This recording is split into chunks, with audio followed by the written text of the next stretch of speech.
Hi, I'm Val from Quilty Pleasures, and today we're going to show you something a little different. We thought it'd be fun to show you some of the patterns and quilts that we've been working on recently with some of the fabrics that we've chosen, and just kind of show you what's fun, what we're really enjoying, and give you some options if you'd like to switch it up a little bit. So the first one we're going to start with is called Athena, and it's from one of our very favorite designers, Gudrun Erla. Gudrun, you may have met her when she visited the store here several years ago. She's from Iceland, and she now lives in Minnesota, and she designs amazing quilts that are very easy to piece. So they give really dynamic results, but very easy to put together. And part of that is because she often uses pre-cuts for her patterns. So it could be a layer cake, it could be a fat quarter, or charm square, or strips. And she also has invented some rulers to make all of the cutting for her quilts that much easier. So they're the Stripology rulers. This is the Stripology squared, which is a little bit bigger than the original Stripology ruler. And we kind of prefer it because it's got a little bit more versatility to it. But there's also a mini version, and there's an extra large version. So these rulers all have their own attributes, but they all have slots in them, so your cutting is really, really accurate. Her measurements are great, and all of the guidelines that she gives are great too. And they're all designed to work with her patterns. So the first two quilts that I'm going to show you are actually from the Stripology Mixology 2 book. The bonus that comes with these patterns is you get cocktail recipes with each quilt. So, you know, if you need help with your free motion quilting at the end, that's a good place to start. So back to Athena. Let me just find it here. I put a sticky note in because last time I couldn't find it. There we go. It's a traditional hunter star with a little bit of a twist. So if you look closely, where are you here? This little triangle here is not in your traditional hunter's star. It's just two-tone blocks of color. Very effective pattern, but a bit tricky sometimes to get together correctly. This goes together beautifully. It starts with layer cakes, which are the 10-inch squares from Moda. And this particular quilt, Leslie made this one, and she used the Dover collection from Moda, the layer cake. So you get 42 pieces in a layer cake, and the other nice thing about Gudrun's patterns is she always gives you optional sizes, so you're not stuck with having to make a king or having to make a baby quilt and then do all the math if you want to make it a queen. She does all that for you. So in this particular instance, one layer cake pretty well makes it a twin size quilt. It needs 44 squares, so you can just cut 2 extra from one of the coordinating fabrics. And as you can see, we do have a number of coordinating fabrics still available for this collection. So this is Athena from, gotta hold the book right side up, Stripology Mixology 2 from Gudrun Erla. If we should run out of the Dover layer cakes, we have other layer cakes that I think would be really interesting in it. You could look at After the Rain from Northcott. That could be a really, really fun option. Or Cider, also from Moda. Just gives it a different look, but still very effective as a quilt. So now let's go and look at another one from this book, and it's totally different. Okay, so the next quilt that we're going to look at from the Stripology Mixology 2 book is Trixie. And again, it's a layer cake based quilt. This one is a double bed size, and it took 40 of my 42 squares, so I had 2 extras that I could choose my favorites and leave my 2 least favorites out. But as you can see, it splits the layer cake in this one just into triangles, and then it's pieced with four coordinating backgrounds with an accent piece. And the accent piece then becomes a secondary design of a square behind the pinwheel. And apparently some members of our staff, after this quilt has been hanging up for several weeks, just saw the squares. So, I don't know, they're orange, they stick out, but I think it's pretty cool. And I was thinking the next time I make this, and I will make it again because I really enjoyed it, if you wanted to speed up the process, these backgrounds are strip pieced. You could, instead of using 2.5-inch strips for these backgrounds, you could use 4.5-inch pieces and kind of eliminate 2 seams per block. So that, and it's all done in big pieces, so it goes very quickly, but that would speed it up even more.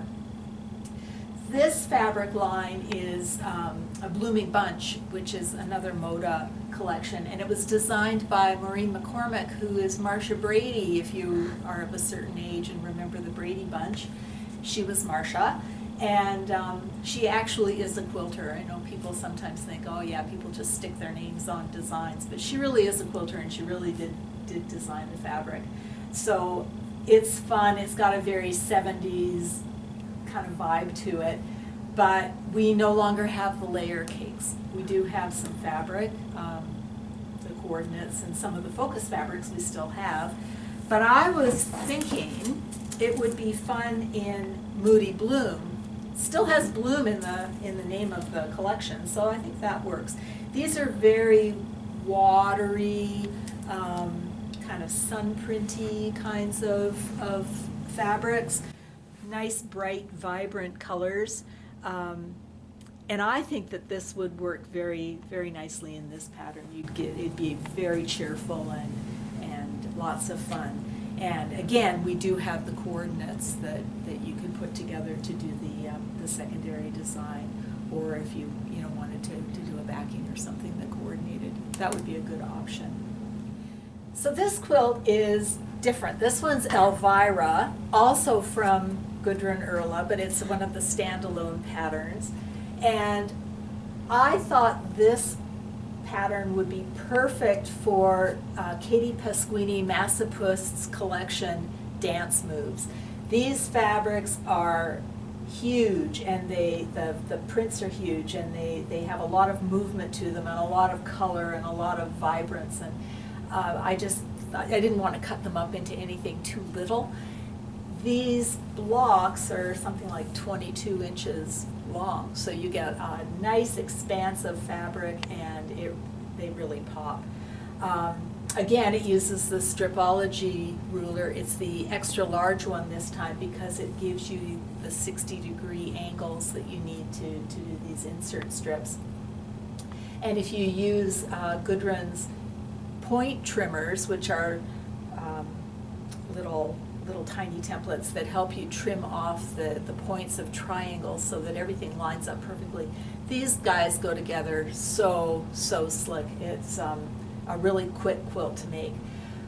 Mine is enormous, as you can see, and full disclosure here, I did not read the pattern through before I started to do all my cutting, and if I had, I would have kept it to the size I wanted, but I overcut, and so I had to go back and make more blocks to kind of make it work. There are these filler blocks here on the ends, and I had used up all my fabric on big blocks, and I didn't have filler blocks, so it grew, but I'm very happy with it, so that's fine. And this is an excellent pattern, as I said, for any kind of big splashy print. Moody Blooms would probably work really well in this one too. It is just a lot of fun, and again, it makes you happy. So this one is Elvira, and now you're going to have that Oak Ridge Boys song going through your head for the rest of the evening. Okay, this next pattern is also, we used great big splashy prints in it. This fabric collection is Fancy Free from Denise Burkett at Free Spirit. She's an Australian designer. She's a painter, and so all of her designs are kind of based on Australian flora and fauna, and they're very painterly and very big and bold, and they're beautiful, but sometimes we don't know what to do with them. And when you have fabrics like that, Mountain Peak Creations is a pattern company that's been around for years, and we love their patterns because they often will showcase these big, bold fabrics or panels. We sometimes don't know what to do with panels, and Mountain Peak Creations has lots of ideas to kind of get you going in the right direction. And I'm going to show you the pattern, but this is one of these examples where you can't always tell a pattern by its cover. This is what we did, and this is the pattern cover. Totally different look. So it's very versatile. You can be kind of as quiet or as loud as you want. We went loud, and I don't know if you can really see, but all of this sashing is sort of, it's lurex. So it's got a nice sparkle to it, very subtle sparkle, but it just kind of gives it a little bit of glamour, and it was fun to use. So Leslie made this one, and I think it's stunning. I love it, and it's kind of an intermediate level, but if you're a confident beginner, I think you can certainly handle it. Mountain Peak Creations are very well written, and I think they're accessible to most quilters. Next up, we have Windy City. It's kind of a churn dash pinwheel kind of amalgamation. I don't know exactly how you describe it, but it's got a lot of movement to it. It's done with strips, so you can use jelly rolls or cut your own strips. And this is a pattern from A Bright Corner. We have not used any of these patterns before, and so this was our experiment, and Leslie made it and said it went together just fine. It was a lot of fun. And we used a Maywood strip set with the polka dots on it, and I do believe we have polka dots on order to something similar to get the same effect. But I was thinking it would also be very effective made with ombre strips. We have a fair number of ombres in stock, and if you did your churn dashes out of a strip, you would get a variation of color from the light to the dark, and that could be really, really interesting. And I don't know if you can tell, but all the outer points are of a constant charcoal gray. This is hanging up really high, so it's hard to show you, but that gives it continuity, and it kind of calms everything down, and a very, very effective quilt. I think that'd be a great quilt for a kid. It's just fun, and who can't be happy when you're looking at polka dots? Okay, sticking with our city theme, this is Rapid City from Elizabeth Hartman. I kind of stuck to her colors when I chose mine, but there are some really interesting things about this pattern that I want to point out. First of all, it's called Rapid City. It's really not that rapid. There was a lot of cutting and a lot of piecing, as with all Elizabeth Hartman patterns. Everything is pre-cut to exact size, so you have to make sure that your cutting is accurate and your piecing is accurate so that it all fits together at the end, and all of your subsequent pieces fit after you've constructed the inner bits. But having said that, it was so much fun to make. And the thing that I liked about choosing the fabrics for this quilt, it's done in color blocks, but this is an excellent example of using what we call worker bee fabrics or bridesmaid fabrics. Often when we buy a collection, we'll have a couple of big splashy florals and or some other kind of focus fabric that gets all the attention. And then there are coordinates that are maybe tone on tones or small prints or just textures, something like that. The splashy stuff sells out really fast, and then the supporting players are left sitting on the shelf. And they sometimes sit because people ignore them. But this is a good example of how those fabrics can come into their own. There is nothing big or splashy about these except the colors. And they've all coordinated from all different collections, different manufacturers. They were not meant to go together at all, but they do. And in a pattern like this, the design of the blocks is where the attention is.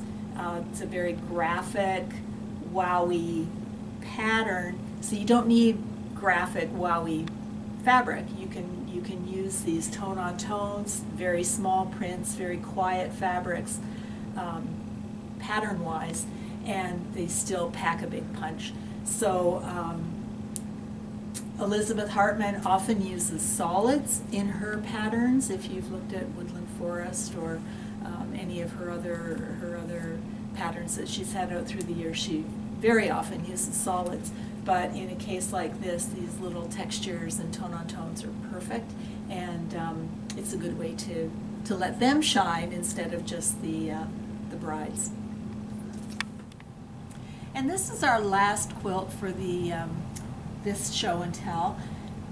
This is called Gateway, and it's my first venture into a pattern company called Everyday Stitches, and they have developed a ruler. It does take a special ruler, but it was so worth it.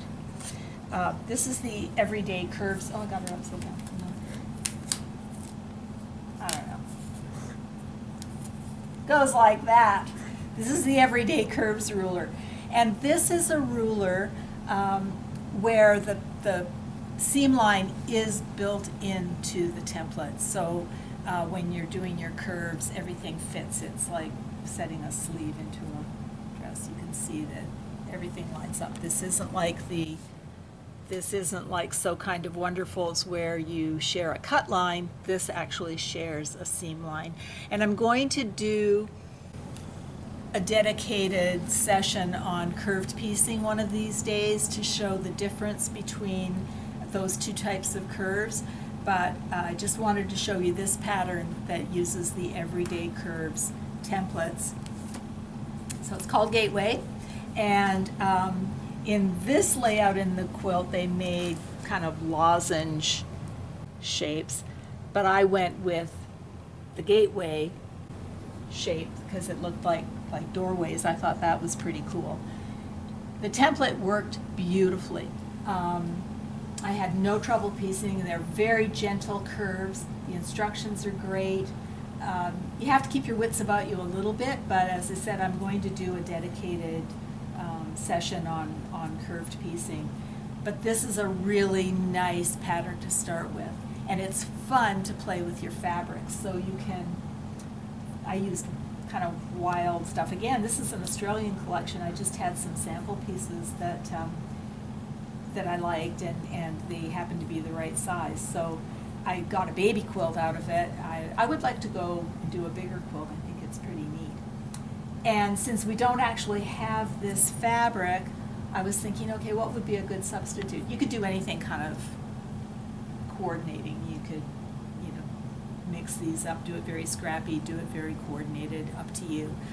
But I thought these mosaic fabrics would be really fun, and this is from Hoffman, and it's called Mosaic Masterpiece. There are quite a few colors in them. If you look closely, I don't know, Amy, can you get right in there? They are mosaic, so each piece of each square in the design is a little bit different, and there's little pops of color every once in a while. And I thought this would be really good on the Gateways quilt because it suggests brick or stonework, and you could get that that architectural feeling, but in a more modern way. It's kind of an interpretation rather than a literal stonework or brick. So, highly recommend. I'm going to be doing more on this. I'd like to have a class in this too, a real class, when we're allowed to do that again, which I'm hoping will be maybe in the fall. The next pattern that I'm starting with using the same templates is Nocturnal. It uses the ruler in a slightly different way, so you get a little bit different curve, definitely a different effect, but same kind of technique with the curved piecing. So I'm looking forward to starting that, and I'll give you a progress report when that is done. So I hope that's given you some ideas, and kind of when you look at patterns, you know, it gives you some different directions to take. If you're not really thrilled with the pattern cover, just try and imagine what a different fabric choice would look in it, because you'd be surprised what you can come up with. And you'll have your favorite patterns that you can do over and over again, just switching out the fabrics, and you'll get a totally different look every time. So happy sewing.